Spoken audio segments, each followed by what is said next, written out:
invertido, pô. Eu que ontem fui gentil com você, pô.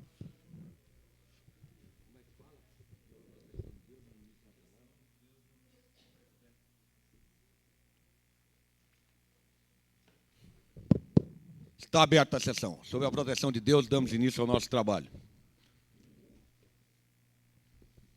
Peço ao senhor secretário para fazer as chamadas nominal dos senhores parlamentares. Deputado Benício Tavares. Presente. Deputado Cafu.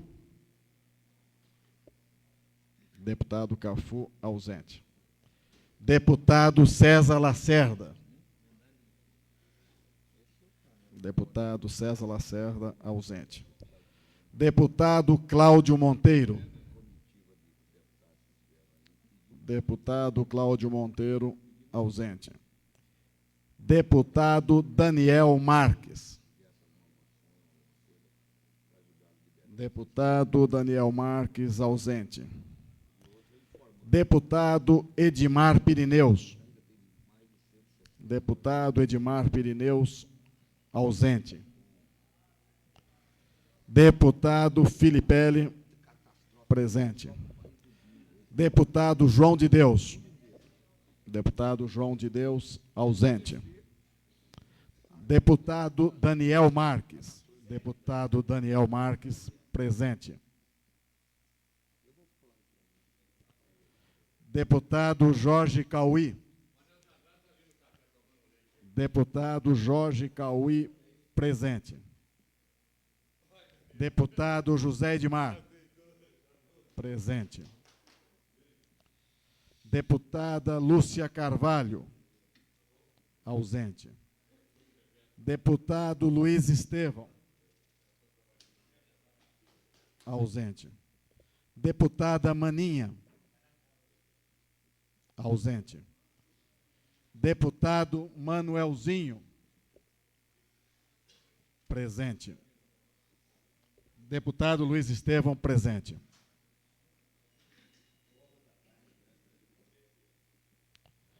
Deputado Marco Lima, ausente. Deputado Marcos Arruda, ausente.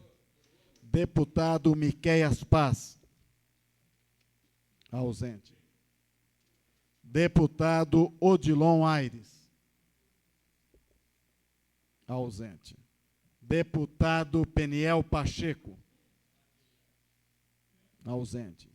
Deputado Renato Rainha, presente. Deputado Rodrigo Hollenberg, ausente. Deputado Xavier, ausente. Deputado Zé Ramalho, ausente. Deputado Geraldo Magela, ausente. Deputado César Lacerda, presente.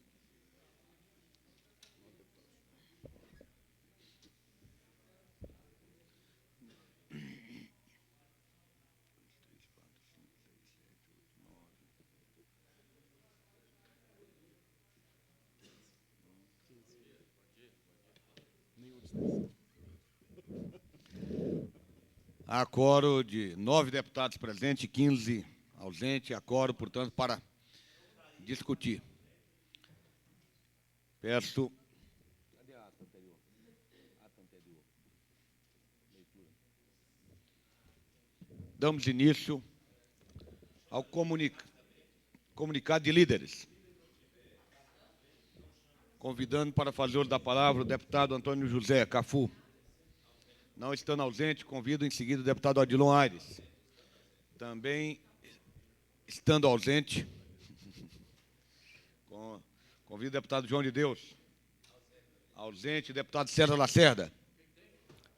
Comunicado de líderes.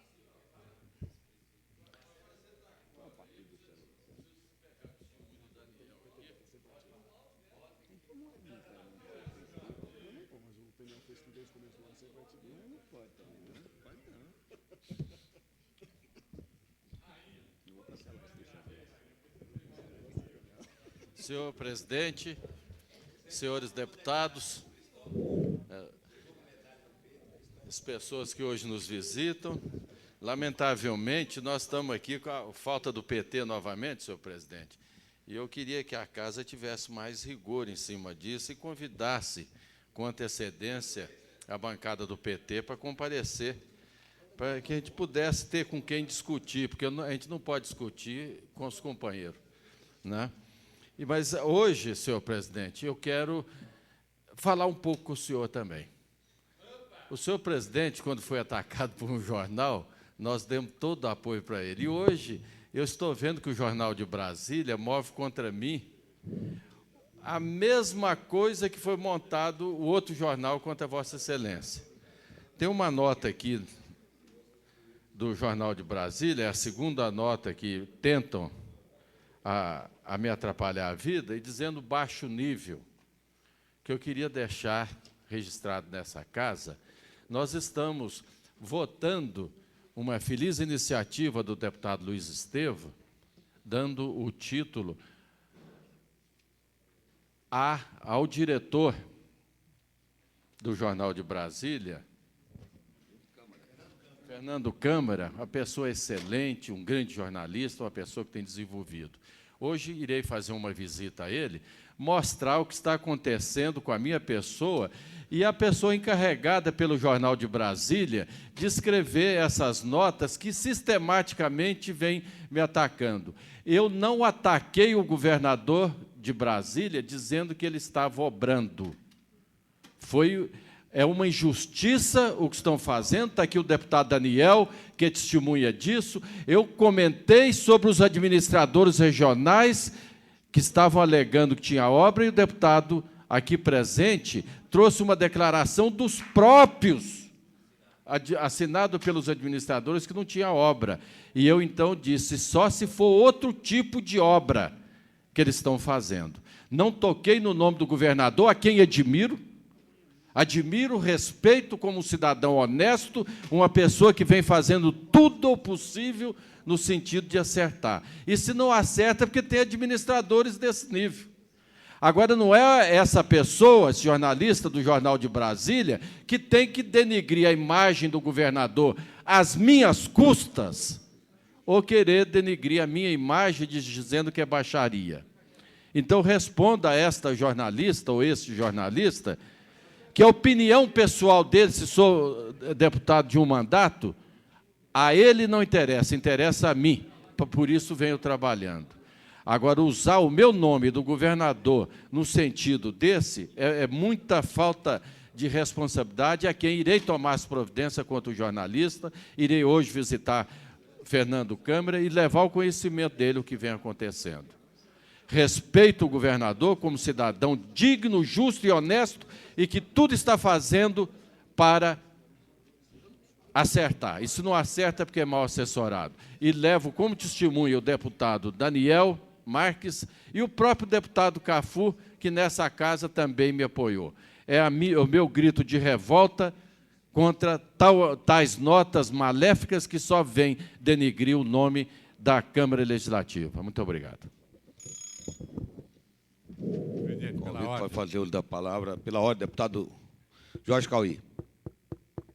Senhor presidente, eu queria conclamar aos senhores deputados que estão no gabinete que dirigissem para o plenário, que nós temos obrigações aqui, e acontece que estamos tendo aí muitos vetos para ser apurados. E precisa que haja um interesse maior dos senhores deputados, pode ser que algum tenha alguns compromissos, mas o compromisso maior é aqui no plenário. Nós temos sessões de segunda a quinta-feira no plenário, e o deputado terá sexta, sábado, domingo para as suas atividades com a sua comunidade, para viajar para a China, onde quiser. Então, senhor presidente, eu pediria aos senhores deputados que estão nos gabinetes que dirigissem para o plenário, porque nós temos que votar esses vetos para limpar a pauta. Pela ordem, senhor presidente. Pela ordem, senhor presidente. Pela ordem, deputado Daniel Marques. O deputado César Lacerda me citou ali, só para esclarecer, eu, de fato, ouvi as palavras do dia do deputado César Lacerda, ele se referia única e exclusivamente aos administradores que, na verdade, não estão sem realizar nenhuma obra na sua cidade satélite. E isso nós mostramos aqui no plenário aqui da Câmara, que, de fato, eles não estão realizando nada. E o César Lacerda, naquela ocasião, fez essa observação com relação aos administradores. Continuando o comunicado de líderes, convido o deputado Luiz Estevão. Estando ausente, convido o deputado Cláudio Monteiro. Estando ausente, convido o deputado Rodrigo Hollenberg. Estando ausente, convido o deputado Renato Rainha.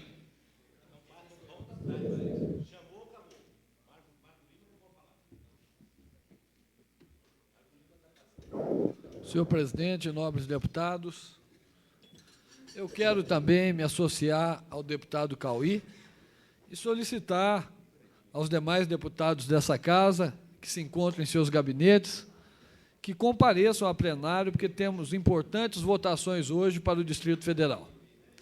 Quero também fazer uma análise sobre as atitudes, ou melhor, sobre as omissões do governo do Distrito Federal até a presente data. Passados 9 meses de governo, o que foi feito? Absolutamente nada. Nada, nada e nada. Esse governo não tem uma obra social de impacto para a sociedade. Esse governo não tem uma atuação que possa vir a melhorar o padrão de vida da população do Distrito Federal. Nenhuma. E dizia no governo anterior que o governo estava desviando verbas para o metrô, para a obra do metrô. E por isso a educação, a saúde e a segurança no governo anterior, diziam, o pessoal do PT, estava abandonado. Hoje está aí, o metrô parado, sem verba nenhuma.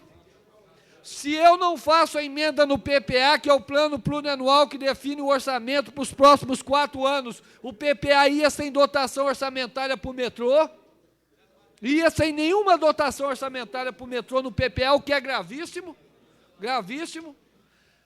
As obras do metrô estão aí se deteriorando, erosão nos trilhos do metrô. Qualquer um que for ver, que for fazer uma vistoria, que for fazer uma visita, durante o percurso vai ver que os materiais ali empregados estão se deteriorando. E, além disso, a educação, como é que está no Distrito Federal? Estamos ao ponto aí de receber uma greve dos professores, porque a área de educação está completamente abandonada. Completamente abandonada. E a saúde, como é que está?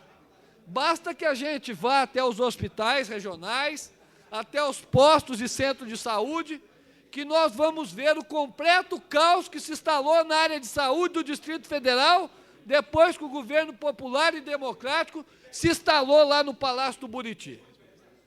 E a área de segurança? A área de segurança, o governador pegou a instituição policial civil em excelentes condições. E em 9 meses já conseguiu desmantelar tudo que havia sido realizado. A Polícia Civil, que é a melhor instituição policial civil desse país, está recebendo os efeitos danosos desse governo popular e democrático. A Polícia Militar e o Corpo de Bombeiros e o DETRAN, também órgãos da segurança pública, estão completamente abandonados. Os seus servidores estão sendo vilipendiados por esse governo que, até esse momento, não tem uma obra, não tem uma atuação para beneficiar a população do Distrito Federal. E a política habitacional? Cadê a política habitacional? Mais uma vez, esse governo não tem uma política habitacional. E eu posso dizer isso porque fui com várias pessoas ao presidente do IDAB perguntar para ele qual era a política habitacional para a classe baixa, de baixa renda no DF, e ele me disse que não sabia. Olha, se o presidente do IDAB não sabe qual é a política habitacional no Distrito Federal, quem é que vai saber? Quem é que vai saber? E a política habitacional para a classe média? Qual é? O setor Catetinho, o setor Sudoeste, o setor Noroeste, cadê? Em completo abandono. Em completo abandono. Quando é que nós vamos começar a perceber que existe governo no Distrito Federal? Quando é que nós vamos começar a perceber que tem gente trabalhando por parte desse governo para melhorar a vida da população? Não e não. É só lixo nas ruas, abandono, buraco para tudo quanto é lado, perseguição de funcionários públicos. Esse é o governo popular e democrático? Se for esse o governo popular e democrático, ele tem que começar a mudar o nome e assumir a cara de um governo fascista, um governo autoritário de esquerda, o governo da perseguição e das omissões.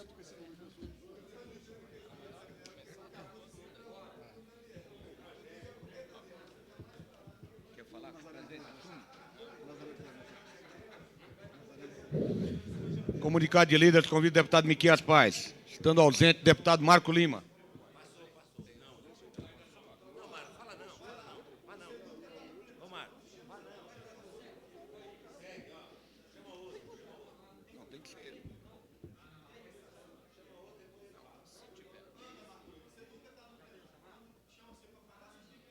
Vai, Marcos. Não tem outro não, tem não. Pede para suspender, não é possível.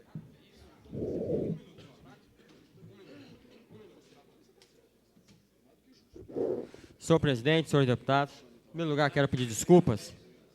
Quero pedir desculpa pela demora, ocupar a tribuna, que eu estava dando uma entrevista aqui agora na Rádio Planalto. Mas eu subi essa tribuna para falar sobre dois assuntos. Um é sobre a campanha Arte e Paz, que a Comissão de Direitos Humanos dessa casa, e juntamente com outros organismos, CEPAG, Conselho Nacional de Defesa dos Direitos Humanos, OAB, CNBB, as administrações regionais, organizaram esse evento e estamos lançando esse evento em todas as satélites do Distrito Federal. É uma campanha que visa formar uma consciência pública junto aos familiares, aos pais e às crianças de Brasília, uma campanha para se promover o desarmamento.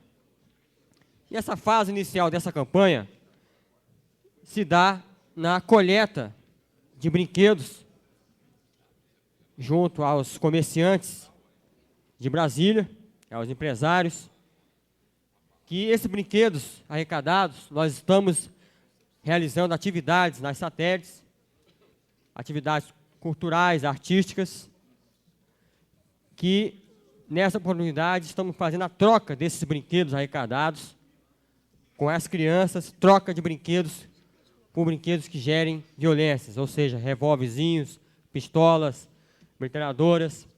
E faço aqui um convite a todos os deputados dessa casa para comparecerem à Comissão de Direitos Humanos e presenciarem, verem ali o que nós arrecadamos no primeiro ato, na primeira solenidade do Arte e Paz, que foi realizada domingo em Samambaia. Para verem o tanto de brinquedos que nossas crianças estão sendo presenteadas, estão ganhando. Brinquedos realmente que os senhores deputados puderem comprovar, os companheiros da imprensa irão ver que nossas crianças estão sendo levadas, estão sendo induzidas a gerar violência. E nós temos um preceito e temos uma convicção de que a violência está sendo gerada, está sendo germinada no seio familiar. E o nosso objetivo dessa campanha pode ser uma campanha de médio e longo prazo, mas é uma campanha que irá com certeza contribuir para o desarmamento de Brasília e para o crescimento da violência. E quero aqui também citar aqui uma notícia que foi divulgada pela imprensa da convocação do Major Timóteo, da Companhia de Planaltina, à Comissão de Direitos Humanos. Em momento algum, eu ocupei essa tribuna ou dei matéria em uma imprensa denunciando o referido major. Mas sim cumpri o meu papel de parlamentar eleito pelos policiais militares e bombeiros militares, cumpri o meu papel de parlamentar presidente da Comissão de Direitos Humanos e vou convocar o major sim. Amanhã eu solicito ao meu deputado César Lacerda, vice-presidente da comissão, aos deputados membros da comissão, inclusive aqueles suplentes, certo? Como o Pedro João de Deus e outros, para que deem coro amanhã na reunião da comissão, para que aprove o relatório meu de convocação desse major, para que ele preste declarações à nossa comissão. Porque realmente, as denúncias que têm chegado é que ele é um comandante arbitrário, com os seus policiais, seus subordinados, e arbitrário com a comunidade de Planaltina. Então, tem que ser apurado, sim. E quantos majores forem precisos ser convocados, quantos coronéis forem precisos ser convocados na comissão para prestar depoimentos, esclarecimentos, nós vamos convocar, sim. Peço o deputado Tadeu Filipelli para assumir a presidência do trabalho.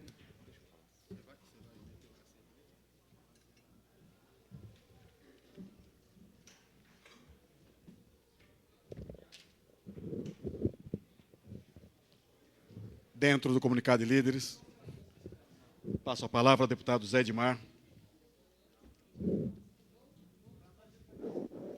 Senhor presidente, senhoras e senhores deputados.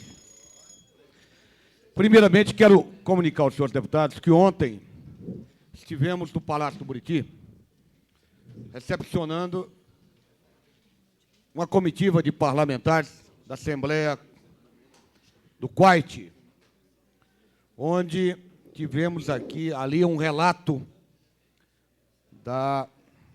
do objetivo da visita dessa comissão de parlamentares ao Quaiti. E da conversa destacou-se 3 pontos extremamente importantes que eu gostaria de passar a Vossas Excelências. Em primeiro lugar, eles nos agradeceram, vieram aqui agradecer ao Brasil pela participação na Organização das Nações Unidas, no firme propósito de defesa do Quaiti contra a guerra oposta com o Iraque, país vizinho. A segunda colocação dos parlamentares foi no intuito de nos pedirem apoio para a empreitada, para que sensibilizasse também, de algum modo, a Organização das Nações Unidas no que tange a ter um entendimento para a libertação de 600 presos políticos ainda no Iraque. E a terceira, mais preocupante, foi nos comunicar que agora, com a fuga da filha de Saddam Hussein, ficou claro e oficial que aquele ditador do Iraque ainda detém no seu país 160 ogivas biológicas, que não só preocupa o Quaiti, mas, logicamente, se a insanidade de Saddam Hussein for realmente a obstinação e a determinação de um conflito mundial, ele poderá atingir não só o país do Quaiti, mas todo o universo. Portanto, deixou-nos essas 3 colocações que ficaram marcadas. Deixou-nos algumas lembranças, dentre as quais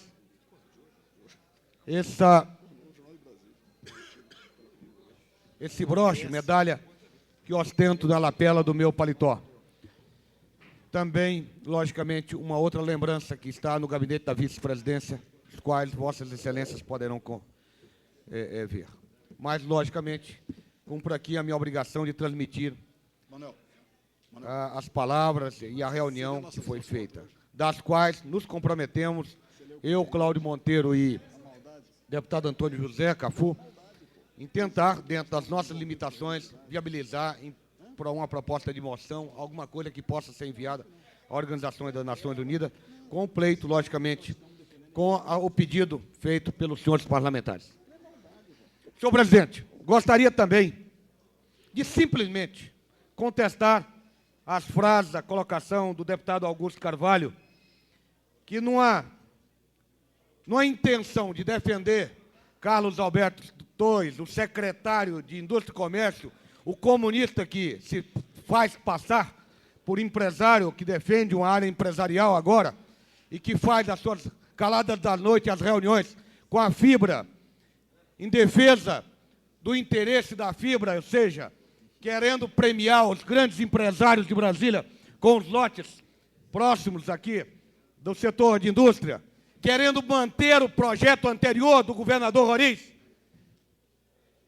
num propósito dos quais ninguém entende quais, tenta macular a minha imagem quando tenho aqui defendido o projeto da cidade estrutural. É pena que o senhor Augusto Carvalho não esteja aqui para debater, e nem esteve em nenhum local para debater o tema da cidade estrutural. Tema esse que fomos a todos os locais solicitados, que vem agora de forma medíocre tentar denegrir a nossa imagem, querendo valorizar a imagem de Carlos Alberto Torres, secretário que passou por essa casa e quando aqui chegou, imaginava ser um grande deputado, e passou-se aqui mediocremente, sem nenhuma contribuição ao Distrito Federal. É necessário que agora, vamos dizer, possa realmente configurar a sua capacidade, dando de presente, dando a gorjeta, dando o troco da gorjeta que recebeu dos empresários, ofertando os lotes nas margens da estrutural para os empresários. A vergonha, a farra do lote do empresário pode ser feita pelo PPS, e que aqui é representada por Cláudio Monteiro, e que deve perfeitamente fazer a defesa também desse secretário transvestido de comunista que vem defender empresário e que recebe de Augusto Carvalho uma fala nesse sentido. Não compensa debater mais sobre esse assunto, mas é certo que está claro que com essa defesa de Augusto Carvalho se junta a Carlos Alberto nessa tramóia sólida contra o povo de Brasília, tirando dos trabalhadores e dando aos empresários a terra que é de toda a população do Distrito Federal. Tudo bem. Com a palavra, ainda dentro do comunicado de líderes, Senhor presidente, pela ordem. com a palavra o deputado Marco Lima. No meu discurso, espaço de liderança, eu, devido à pressa, acabei esquecendo um dado que é muito importante, que eu gostaria de citar aqui e agradecer a presença do nobre deputado Luiz Estevão, domingo ao ato lá em Samambaia, do Arte Paz, que mostra com isso a força e vontade que a gente está tendo em relação à Comissão de Direitos Humanos e ao programa que ela lançou. Convido o deputado Zé Edmar para reassumir a presidência desta sessão.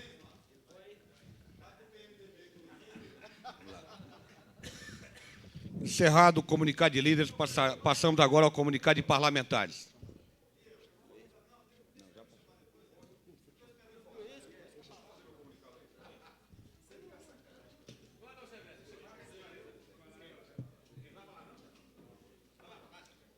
Convido para fazer o seu comunicado o deputado Odilon Aires. Comunicado de parlamentares. Chamei todos.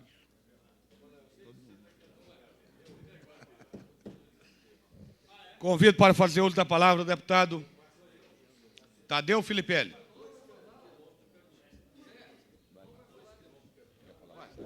Senhor presidente. Convido para fazer uso da palavra o deputado reafirmo e volto dando a palavra ao deputado Odilon Aires, no comunicado de parlamentares. Senhor presidente, senhoras e senhores deputados, senhores da imprensa, trabalhadores aqui presentes. Senhor presidente, me preocupa muito com a condução do processo legislativo no Rio de Janeiro. Por que nós preocupamos com o Rio de Janeiro? Sou carioca? Não. Moro naquela cidade? Não.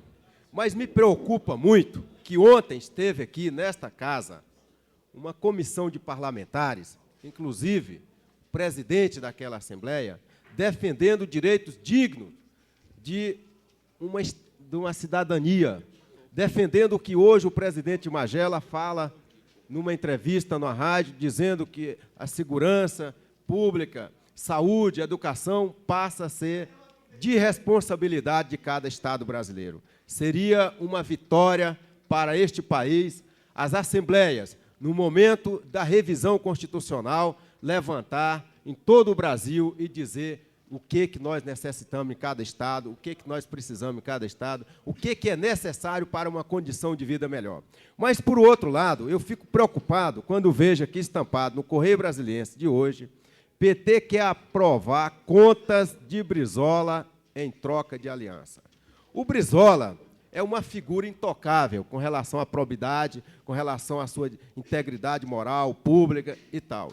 Mas essa prática já existe no Brasil. As contas da Erundina foi negociada com o governador Quércia, na época, para que fosse aprovada. Caso contrário, a senhora Erundina seria inelegível. E agora ocorre esta mesma maracutaia no Rio de Janeiro. Uma vergonha para o país se aquela casa se cruzar as negociatas de cúpula partidária em função de troca de aprovação de contas públicas, que é de alçada e competência exclusivamente do relatório da Comissão de Orçamento e Finanças daquela casa, e não de uma ingerência partidária com propósito de uma eleição provavelmente fisiológica, uma eleição populista para 98. Brizola negociando uma aliança em troca de aprovação das suas contas. Devo mandar um documento do meu gabinete, em nome do meu partido, ao cidadão Brizola, que não aceite que o PT ou alguém interfira na sua vida pública, que interfira nos destinos do seu comando, que está denegrindo e desgastando um partido que nós respeitamos. A cassação dos direitos do ex-governador é uma solução drástica. Acredito eu que o Brizola deverá tomar uma providência junto àquela Assembleia, sem interferência de acordos políticos espúrios para o Brasil. Então, eu quero ser solidário ao governador e encontrar uma saída técnica, jurídica e moral para a solução das suas contas, e não com chave político eleitoreiro. Muito obrigado.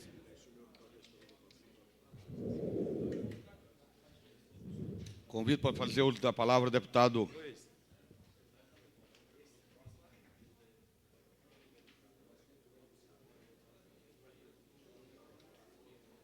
Luiz Estevão.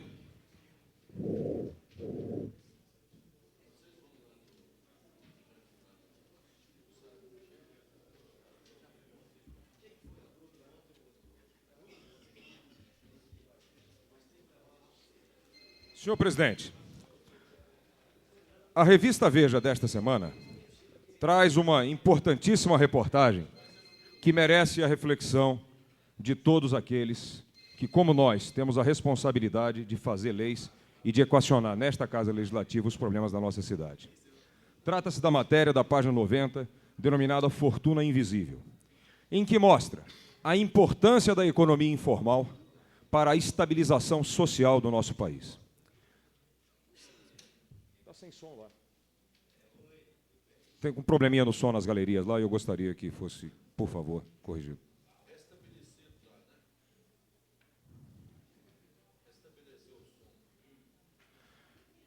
Mostra a importância da economia informal no processo de estabilização social do nosso país. A essa reportagem se soma uma preocupante notícia divulgada ontem pelo DIEESE, a de que o nível de desemprego no Distrito Federal atingiu no mês de julho a assombrosa soma de 15,8% dos brasilienses economicamente ativos. De uma população de 802 mil pessoas que deveriam encontrar espaço para trabalhar, 128 mil pessoas estão sem emprego e sem trabalho porque simplesmente a economia do Distrito Federal não oferece a eles a chance de um emprego regular, com carteira assinada e com a possibilidade de, com dignidade, garantir o sustento dos seus filhos. É por isso, depois mais ainda de ler a reportagem da revista Veja, que aprofunda a um nível nunca antes conhecido em nosso país, o estudo da situação e do desenvolvimento da economia informal no Brasil, que nós temos aqui sempre nos colocado de maneira muito determinada a favor daqueles que, mesmo perseguidos pelas autoridades, mesmo perseguidos pelo fisco e muitas vezes punidos pelas autoridades, não trilham o caminho da marginalidade e preferem encontrar no risco abençoado da economia informal a maneira lícita e correta de garantir o sustento dos seus filhos. Assim tem sido no caso dos combistas. Assim tem sido no caso dos motoristas autônomos de ônibus. Assim tem sido no caso dos ambulantes. Assim tem sido no caso dos camelôs.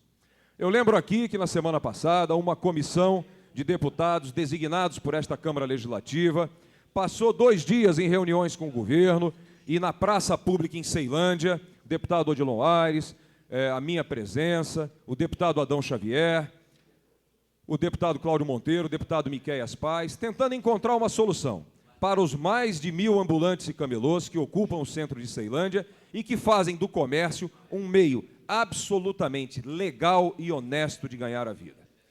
Eu quero dizer que, depois de ler essa reportagem, mais do que nunca eu assumo o compromisso de continuar defendendo todos aqueles que buscam um espaço para ganhar a vida com honestidade.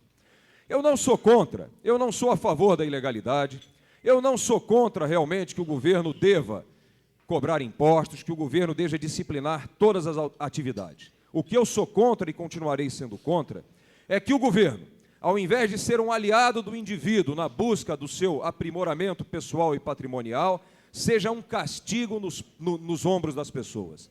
Que ele seja um peso insuportável, que faz com que as pessoas tenham que fugir dele para poder garantir o seu sustento. Defendo a reformulação de tudo isso, como apresentei aqui projetos reduzindo a carga tributária dos pequenos, microempresários. Apresentamos no PP projetos reduzindo as taxas de juros e criando fundos de financiamento para também todos aqueles que são ambulantes, que são feirantes, que são autônomos. Apresentamos também projetos aqui que beneficiarão, sem dúvida alguma, mais um passo no reconhecimento da legalidade da atividade de pessoas como os motoristas autônomos de ônibus, como os combistas, como os ambulantes, como os camelôs, como todos aqueles que, graças a Deus, numa demonstração inequívoca do seu senso de responsabilidade e de compromisso cívico, preferem enfrentar todos os dias as autoridades para ficar em paz com a sua consciência e poder trabalhar com dignidade. Porque, lamentavelmente, uma sociedade que não oferece oportunidade aos seus filhos acaba empurrando-os para o triste caminho da violência e da marginalidade. Portanto, eu dou parabéns a todos aqueles que encontram na economia informal um meio de sobrevivência e um meio de garantir o sustento dos filhos.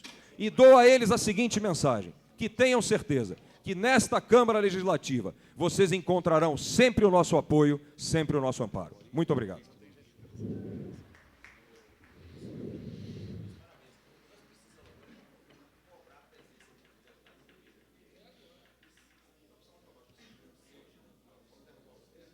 Convido para fazer da palavra o deputado Tadeu Filipelli.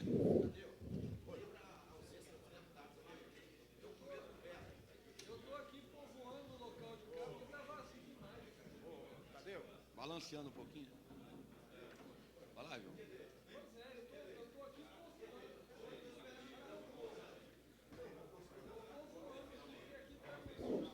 Ô, Marcos, ô, João, não responde sem parla. Senhor presidente, senhores deputados, nossos amigos combistas, eu ocupo essa tribuna hoje para uma observação extremamente grave. Seguinte, o governo, em todos os momentos que ele é solicitado a resolver algum tipo de problema, ele acena com a existência de uma eventual irregularidade e foge da solução dos problemas mais graves do Distrito Federal. Vejamos, o problema da cidade estrutural. Vimos que um problema grave, que atinge milhares de famílias brasileiras com relação à habitação, foi tratada de forma equivocada pelo governo, que até o momento, não explicou o equacionamento do problema, o que fazer com aquelas famílias, nem como operacionalizar a retirada de toda aquela cidade. O que vimos no jornal esses dias foram entendimentos com o entorno para que essas famílias fossem expulsas do Distrito Federal. Hoje, para coroar essa forma de abordagem, vimos uma agressão gratuita ao autor do projeto, o deputado José Edmar, agredido de forma descabida, de forma incompreensível, por deputados que apoiam esse governo que está no Buriti. O mesmo gesto vemos hoje no jornal Correio Brasilense. O governo insinua uma visita que fizemos à Nova Cap, deputado Manuel de Andrade, deputado Luiz Estevão, deputado Odilon, deputado Rainha e eu, deputado Daniel Marques, onde fomos buscar a regularização dos pagamentos dos caminhoneiros. Que gostaria que os senhores todos entendessem. Estão atrasados há 6 quinzenas novamente.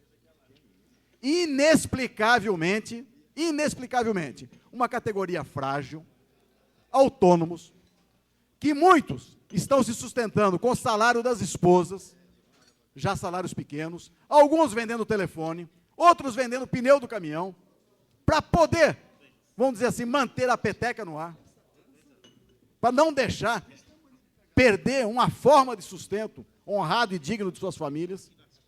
E os diretores da Nova Cap, talvez acuado pelas nossas denúncias aqui de irregularidades dentro daquela empresa, que aquela empresa está sendo usada de forma política, já pedi ao Tribunal de Contas do Distrito Federal a apuração do que está ocorrendo naquela empresa, solta declarações no jornal de que alguns deputados, em visita àquela casa, né, insinuavam uma defesa da licitação de forma irregular.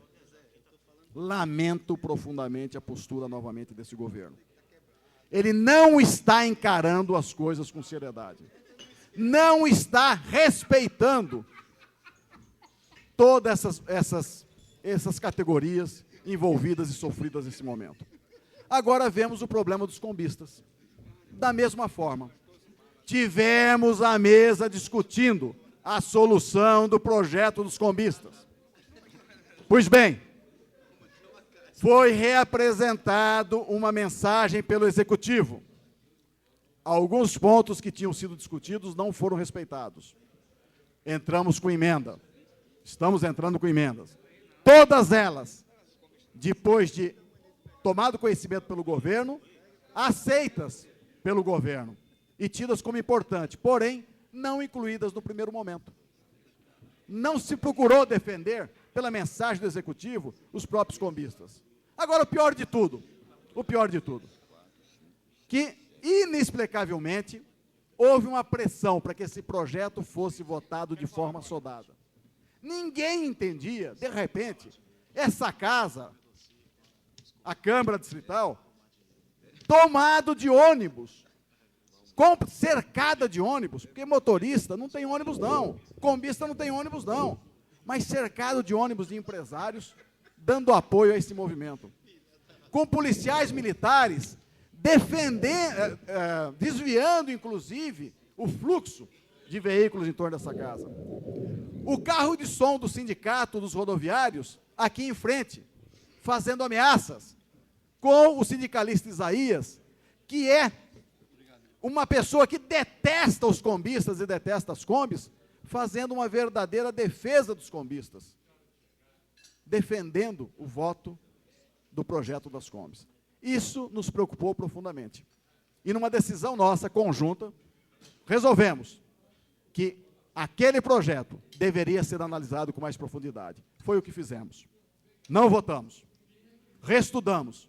Contribuímos com emenda, deputado Luiz Estevão e eu, e apoiado por todos os demais deputados do nosso partido, da nossa bancada de oposição, contribuímos com emendas importantes e que ajudam o combista.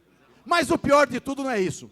O pior de tudo, que repentinamente fomos colhidos por um anúncio do governo do Buriti, que novo sistema alternativo seria implementado através dos autônomos, e ocupando aí exatamente o número de combis que negaram na mesa de negociação na presidência dessa casa, propondo a entrada em circulação de 80 a 100 micro-ônibus mantidos por autônomos, exatamente ocupando não o espaço das 200 combis que faltaram, mas seguramente de mais de 400 que poderiam dessa forma ter aumentado.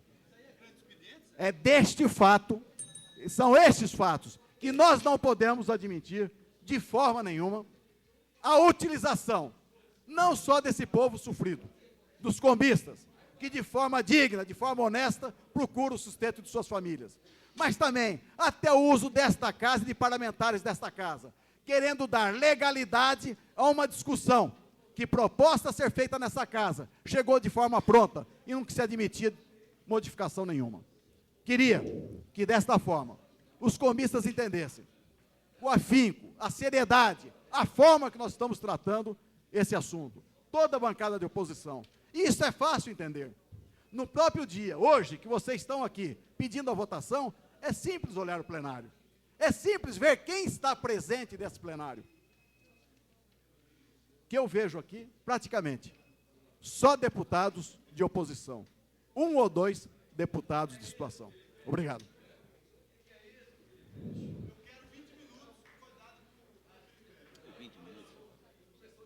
Rodrigo, você vai falar? Rodrigo, você vai falar, Rodrigo? Vai falar? Você vai falar, Rodrigo? Palavra do deputado Rodrigo Hollenberg. Dispensando, convido o deputado João de Deus.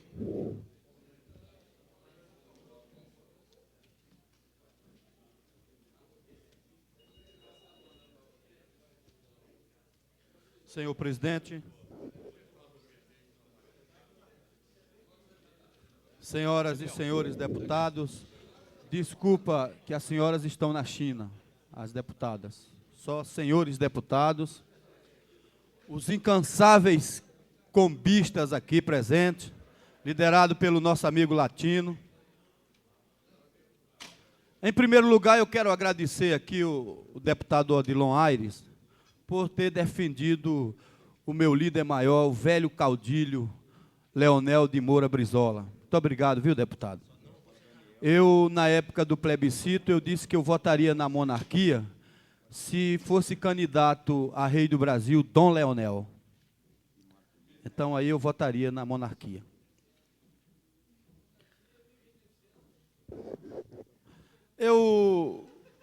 No episódio da minha derrota aqui contra o mundo cultural, eu ocupei esse microfone para dizer, daqui para frente, tudo vai ser diferente. E eu estou notando realmente que a Câmara está mudando. A Câmara está mudando, eu não sei se é para melhor ou para pior. Eu não sei de quem é o interesse de que o governo não dê certo e que a oposição também não dê certo.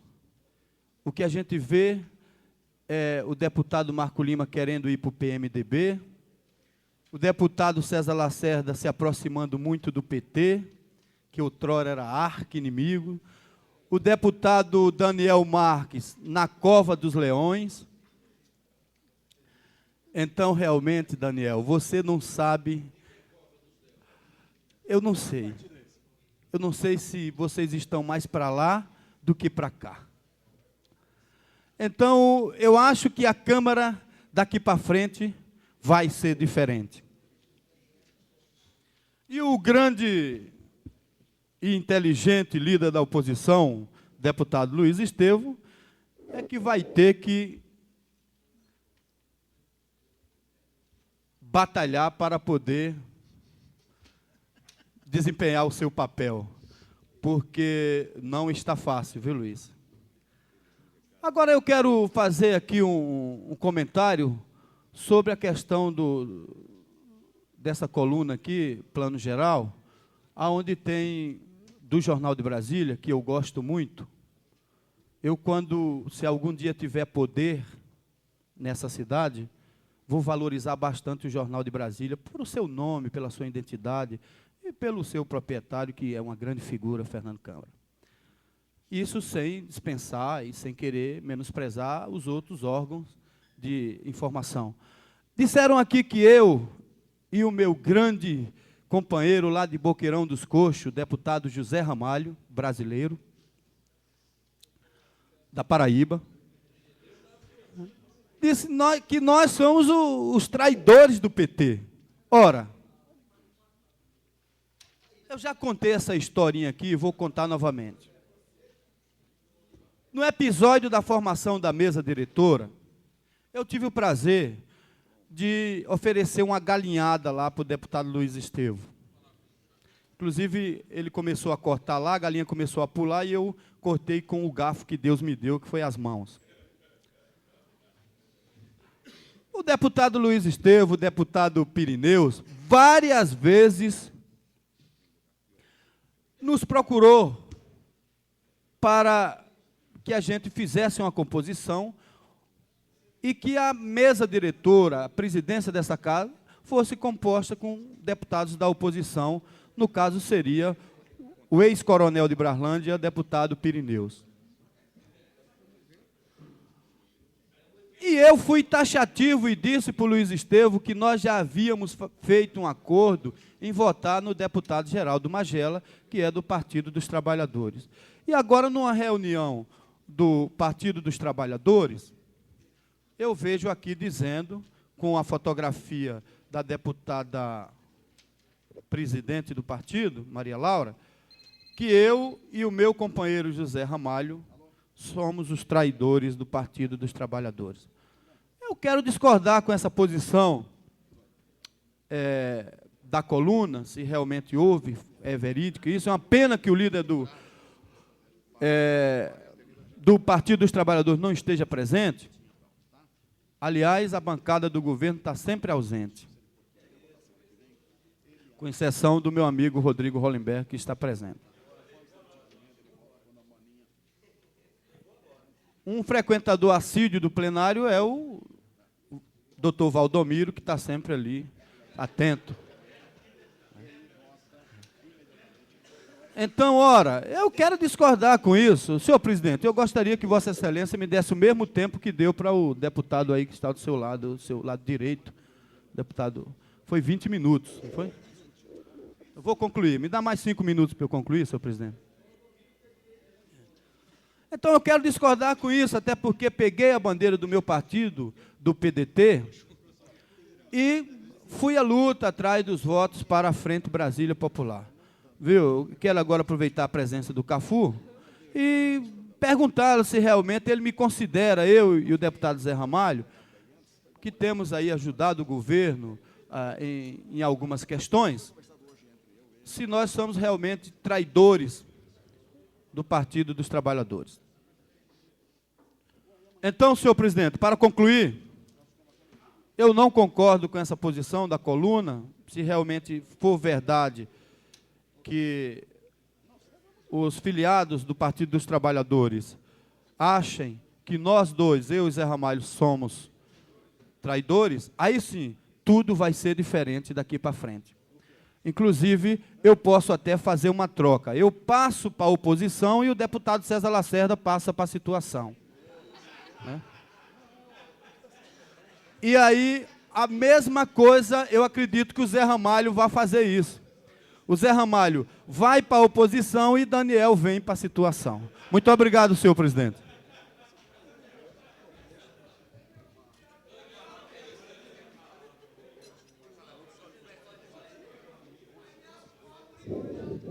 Convido para fazer uso da palavra o deputado Daniel Marques. Questão de ordem, senhor presidente. Questão de ordem, deputado César Lacerda.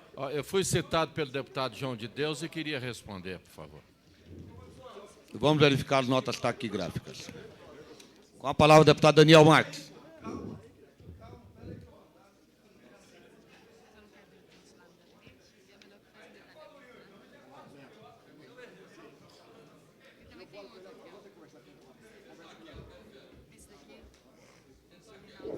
Senhor presidente, senhores deputados da oposição, com exceção aqui do Cafu, que chegou atrasado agora, mas chegou. A situação estava ausente até então. Eu quero dizer para o deputado João de Deus que, de fato, na Bíblia, Daniel esteve junto com os leões e pôde enfrentar os leões e, sem problema nenhum, saiu com vida. E eu tenho enfrentado muitos leões na minha vida e, graças a Deus, com dignidade, com trabalho, com seriedade, nós temos vencido todas as missões em que nós fomos colocados à prova. E a última missão que me foi delegada, deputado João de Deus, foi essa missão de zelar pelo interesse público. Poderia, senhor deputado João de Deus, viu? Pertencer ao governo se o governo fosse outro. Agora, com o governo que está aí, que não dá nenhuma atenção para os policiais que Vossa Excelência sempre defende, deputado João de Deus. De fato, eu acho que o seu caminho é juntar-se a nós da oposição, que temos apontado aqui nesta casa todas as alternativas possíveis desse governo sair dessa situação de inexpressiva atuação e voltar os olhos principalmente para as camadas menos favorecidas do Distrito Federal. E é com esse objetivo que nós estamos aqui na Câmara dos Deputados, defendendo os interesses das comunidades, principalmente dos trabalhadores, como os combistas que aqui estão e que merecem uma atenção toda especial do governo e desta casa, para que eles possam, de fato, exercer a sua atividade no trabalho, na luta que eles vêm. Eu sou testemunha disso, que vem trabalhando há muitos anos. Portanto, nós damos todo o apoio aos combistas e também a um projeto que possa atender o transporte coletivo do Distrito Federal de uma forma mais alternativa, mais participativa e que o trabalhador possa estar mais presente nessa tarefa.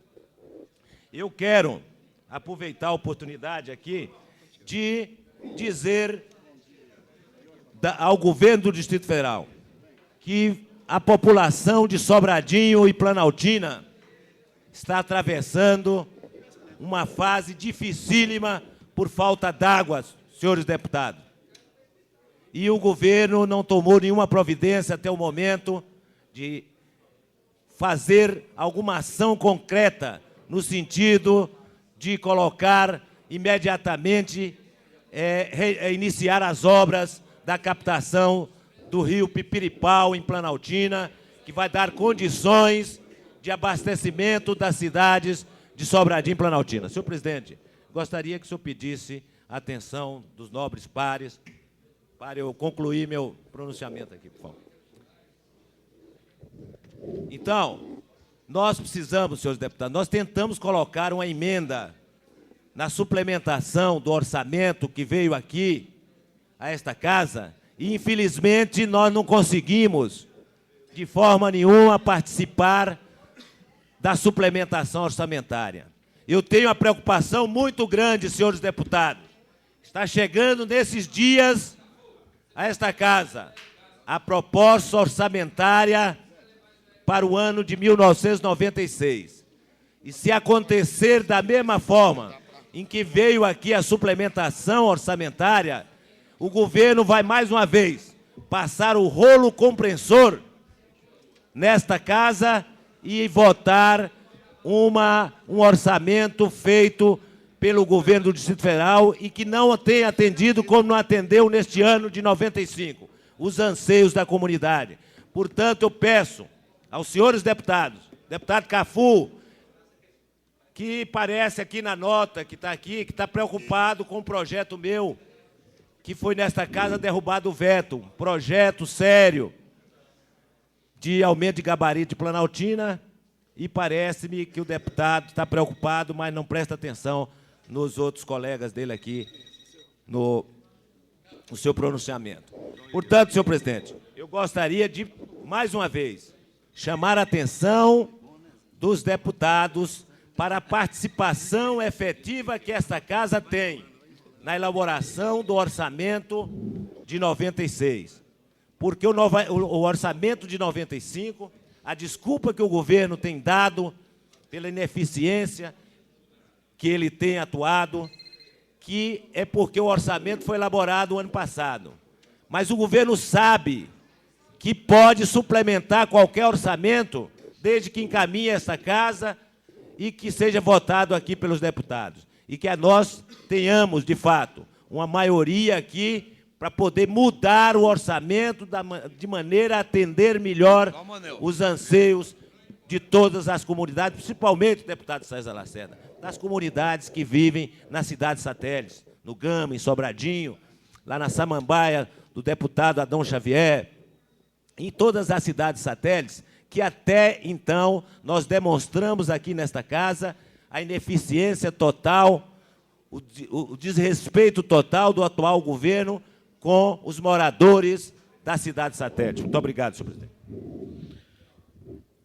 Pela ordem, deputado Peniel Pacheco. Pela ordem, senhor presidente, eu queria solicitar a Vossa Excelência que concedesse, nos termos regimentais, autorização para que fosse registrado nos anais da Casa um artigo publicado no jornal Estado de São Paulo, dia 20 de 8 de 95, na coluna do jornalista Hélio Gaspari, com o título "Os crentes devem ser respeitados na sua fé". Um artigo muito esclarecedor, que aborda a questão da liberdade religiosa, especialmente em virtude dos problemas ocorridos aqui no Distrito Federal, quanto à ocupação de determinados movimentos religiosos na área que seria reservada ao espaço cultural aqui no Distrito Federal. Então, eu gostaria que Vossa Excelência autorizasse, fosse transcrito nos anais da Casa, esse artigo que está sendo transcrito hoje também no Correio Brasiliense. Está autorizado, senhor deputado.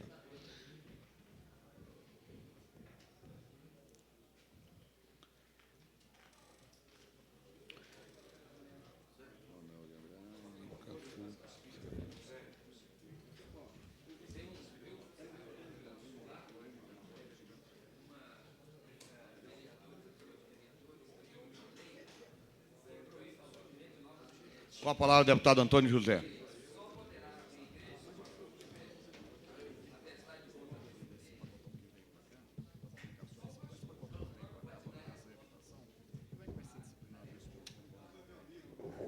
Senhor presidente, senhores deputados, senhoras e senhores, eu queria aqui dizer ao deputado João de Deus que eu expressei a uma jornalista do Jornal de Brasília o seguinte pensamento, que eu achava que nós, enquanto parlamentares que formam um arco de forças que se propõem dar sustentação política ao governador do Distrito Federal, nesta casa, era necessário e urgente uma conversa desse arco de forças com o deputado João de Deus e com o deputado Zé Edmar. Inclusive, eu não citei o deputado Zé Ramalho. E no sentido de uma conversa franca, de uma conversa aberta, de uma conversa fraterna. Por isso, eu queria dizer ao deputado, já que ele citou que a gente estaria, nesse momento, chamando-o de traidor. E em nenhum momento da minha boca, da minha leitura, do meu diagnóstico, eu expressei-me dessa forma.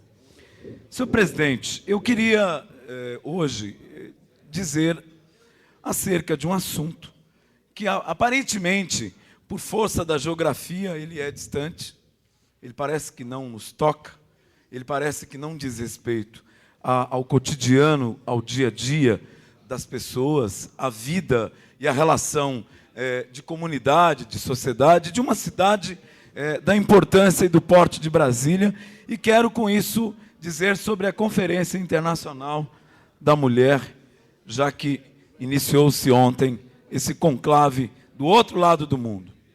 Começou ontem em Beijing, na China, a 4ª Conferência Internacional da Mulher, que elegeu como tema central a igualdade, o desenvolvimento e a paz. Convocada pelas Nações Unidas a cada 10 anos, a conferência é uma reflexão dos Estados-membros da ONU sobre a condição da mulher no mundo.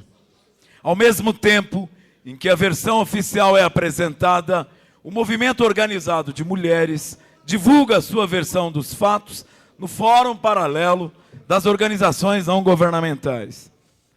Duas nobres representantes desta casa, as deputadas Lúcia Carvalho e Maria José, a Maninha, estão participando de toda a programação do evento e, com certeza, retornarão ao Brasil com ricas informações sobre a condição da mulher no mundo. A delegação brasileira apresenta o seu relatório integrado ao documento preparado pelas Américas Latina e Central, a partir do relatório da jurista Luísa Najib Eluf, chamada pelo Ministério das Relações Exteriores para essa difícil tarefa. O documento foi preparado depois da realização de seminários na Bahia, Porto Alegre, São Paulo, Rio de Janeiro e Brasília. Apesar da participação das organizações não governamentais e do movimento independente de mulheres em todos os seminários, o documento oficial não contemplou algumas questões históricas da luta das mulheres, como o direito de decidir sobre o seu próprio corpo e a opressão diferenciada enfrentada pelas mulheres negras. Em consequência, as mulheres brasileiras, organizadas no Comitê Nacional de Mulheres para Pequim 95, redigiram outro documento para discussão no Fórum Paralelo das Organizações Não Governamentais, conforme decisão tirada de encontro realizado em Brasília em agosto do ano passado. A luta das mulheres, felizmente, já encontra eco em diversas atitudes adotadas por estados e entidades em diversos países. Na Dinamarca, por exemplo, o parlamento reserva 30% de suas vagas para parlamentares mulheres. No Brasil, o PT consagrou este mesmo procedimento ao elaborar sua lista de candidatos e candidatas para as eleições, isto é, o que se convencionou chamar de discriminação positiva, porque não podemos tratar de forma igual aqueles que são desiguais. A mulher sofre discriminação de gênero. Ela tem menos oportunidades sociais, recebe os menores salários, mesmo quando exerce função idêntica à de um homem, é sexualmente subjugada e é educada de forma diferenciada, opressora. Na China, palco dessa conferência, existem orfanatos apenas para meninas. São milhares de bebês do sexo feminino que nascem e são abandonados todos os anos na China, porque naquele país ainda se acredita que o primeiro filho deva ser homem, para que possa sustentar os pais na velhice. O UNICEF, órgão das Nações Unidas para a Infância e Adolescência, produziu vídeos sobre este tema, chamando-os de orfanatos esquecidos da China. Foi esta mesma China que promoveu o massacre da Paz Celestial em 1989 contra estudantes que reivindicavam liberdade de expressão e justiça social. A mesma China que condena à morte suas meninas também trata como ilícito penal o homossexualismo, não aceitando a liberdade de escolha de orientação sexual. Esta mesma China ainda promove o etnocídio no Tibete, por discordar da livre escolha religiosa. Aliás, o Correio Brasiliense, se eu não me engano, de sábado ou domingo, estampa na primeira página mulheres tibetanas que tampam a boca para denunciar esse tratamento discriminatório do Estado chinês com relação ao Tibete. Senhor presidente, para encerrar, pois é neste país, em sua capital, que 10.000 delegadas de 191 países discutem a situação da mulher no mundo. É lá que se encontra a brilhante secretária-geral da conferência, a negra tanzaniana Gertrude Mongella, que esteve em Brasília no ano passado, em missão oficial para divulgar o evento. Esta mulher, que saiu de uma tribo do interior de seu país, nos disse com sua sabedoria de mulher de origem popular que a luta da mulher do primeiro mundo é a mesma da mulher do terceiro mundo. Enquanto a americana quebra a cabeça para identificar a melhor máquina de lavar pratos, a mulher da tribo tenta descobrir onde há água para lavar suas vasilhas. Vejam só, milhares de quilômetros separam essas duas mulheres, mas elas estão unidas em uma tarefa doméstica que desempenham há milhares de anos e, se depender da postura sectária, opressora da sociedade, continuarão fazendo por milhares mais de anos. Felizmente existem homens e mulheres que nos alertam para estes fatos, que denunciam a opressão e abrem nossos olhos para um mundo novo, justo e igualitário. É momento de dizer não à fome, de dizer não à feminização da pobreza. Em todo o mundo há 1 bilhão de pessoas em estado de pobreza absoluta. Deste total, 700 milhões são mulheres, que vivem mal, ganham mal e sustentam seus filhos. Suas filhas reproduzem o ciclo da opressão. Condenadas a cuidar dos irmãos menores, elas não têm chance de estudar. Em cada grupo de 3 pessoas analfabetas no mundo hoje, 2 são mulheres. É chegado o tempo de dizer não à violência do Estado contra a mulher.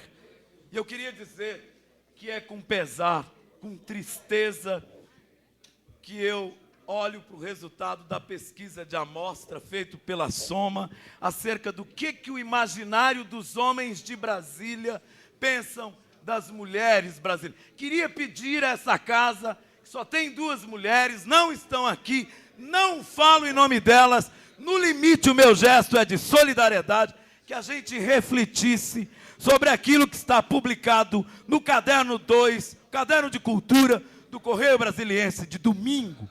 Para mim, é a demonstração clara de que nós temos que ser mais abertos, mais francos, mais fraternos e, acima de tudo, crescer na perspectiva de um relacionamento de gênero diferente. Era isso que eu tinha que dizer. Encerrado o comunicado de parlamentares, passaremos à ordem do dia. Peço ao senhor... 6 já falaram. 6 já falaram. Você não fez presente na audiência. Mas você não estava presente aqui. Eu já chamei, já avisei. Mas já falaram 6 aqui, como parlamentar. Mas não está, mas está aqui, está escrito, mas já falaram 6. Peço ao senhor secretário fazer a leitura dos expedientes sobre a mesa. Pela ordem. Pela ordem, deputado Cláudio Monteiro. Senhor presidente, eu estou inscrito para falar no comunicado de parlamentares e a minha última falação nessa casa ocorreu no dia 2 de agosto. Perfeito. Pelos chamamentos, quer dizer, eu tenho a prioridade para ser o último inscrito. Quando chamaram o nobre deputado Cafu a ocupar a tribuna, eu já estava no plenário e não fui chamado. Queria que Vossa Excelência levasse essa consideração e que pudesse me chamar.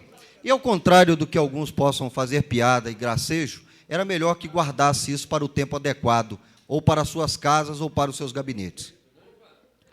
Senhor deputado Cláudio Monteiro, quero informar que o senhor está inscrito aqui no comunicado de líderes, como a 7ª inscrição, e também na comunicado de parlamentares, na ordem de ser o 11º, e anotado como o primeiro a ser inscrito,